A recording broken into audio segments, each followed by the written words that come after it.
Okay, we'll carry on then. Mr. Johns for 6 minutes. Thank you, Mr. Chair. Thank you, ministers, for being here, especially in light of the crisis right now that we're all facing together. Minister Bennett, I want to talk about the systemic racism that Indigenous people in Canada are going through. A couple weeks ago, we were all invited, as you know, and Minister Miller was there to hear the story of Colton Boushie and the extremely difficult circumstances his family's dealt with, including the overt racism from our justice system. Colton's story is just one of thousands in Canada, given the sheer amount of discrimination and the scope of what needs to be addressed. Wouldn't it be appropriate, and you've heard me in the House on this, we need to get an answer on it, to invite the UN Special Rapporteur on the rights of Indigenous people so that she can help us identify, so we can do the work as parliamentarians that needs to be done. Because we know Colton's family's asking for this, and we just need a clear answer. Yes or no, are you going to do it? I think, Gord, you've raised really important points, and I believe that when we met with the Boushie family, as I have done on many occasions with Minister Lametti and Minister Miller, that this was a really important awareness of the racism that still is there in our justice system, in all of the areas of actually all. I mean, as we've learned through missing and murdered Indigenous women and girls, that whether it's education, health, justice, racism is everywhere, and the outcomes for First Nations, Inuit, and Métis are really unacceptable. What we found in that conversation was that even what we are doing now for female victims of which in the family liaison units in all of the provinces and territories is really helping families navigate through a justice system that wasn't designed for them.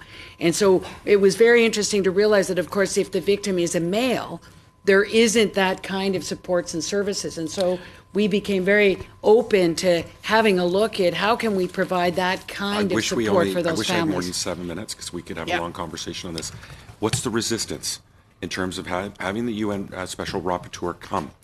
I mean, she's unbiased. It gives us an expert opinion, an analysis, a lens on this issue separate. I don't understand why the government's resisting. So I mean, I hear you on this, but we are going to have to also settle this coast to coast to coast, bottom up, with all of the realities. We need the solutions that will be made in Canada. We can do both. And we're already working on that right here. I just think having that external lens, I don't know why the government's not open to it. Okay. Shouldn't be opposed to it. And I'm urging you to take up their ask. We'll look into it, Gord. Okay. Currently, we know the government is fighting, the Canadian Human Rights Tribunal compensation order in court. It's opposing certification of a class action lawsuit that it previously indicated that it wouldn't oppose. And the government's also in court with AFN over child welfare. When will you call off the lawyers and actually just get to the table and settle this? So thank you for that question, Gord, because in some ways that is my job, is to get out of court and to be able to settle these things at a table. As we learned with the 60 Scoop, that even though that was a case won in court, that what Marcia Brown and Chief Brown really wanted was language, culture, healing, all of those things that courts can't award. And so that we know when we get to the table that we're able to provide those additional services and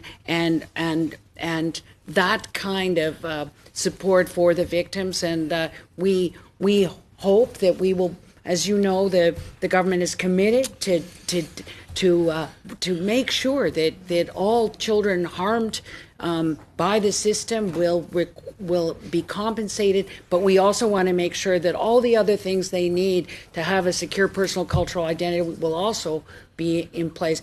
I see these things get dragged out. First we don't want to go to court. Yeah, well, you're but some people want to take us to court. Legal fees. And I'm sure the money people can tell us how much. But I did a question on the order paper. New Child and Fishing Rights court case, $19 million just on government lawyer legal fees. Never mind court costs. I mean, we're talking tens of millions of dollars that could have actually paid for the quota to actually settle it. You spent more money fighting than it would have been to solve this issue. And, you know, we hear across the cabinet that you're going to have a reconciliation lens at every member of cabinet. We're not seeing that. You know, like, you know, I've explained this to you, that the number one issue for coastal people in BC is salmon. We're not getting restoration dollars. The court case is still ongoing. The government continues to fight Indigenous people for the rights that are enshrined, as we know, that are protected under the Constitution. And why is your department, why are your leadership, we're looking to both of you, right, leading and talking to those interdepartmental cabinet ministers and getting these things done. 30 We're seconds. wasting money. Like it's and you know the Couscousin project. I've talked to you about that.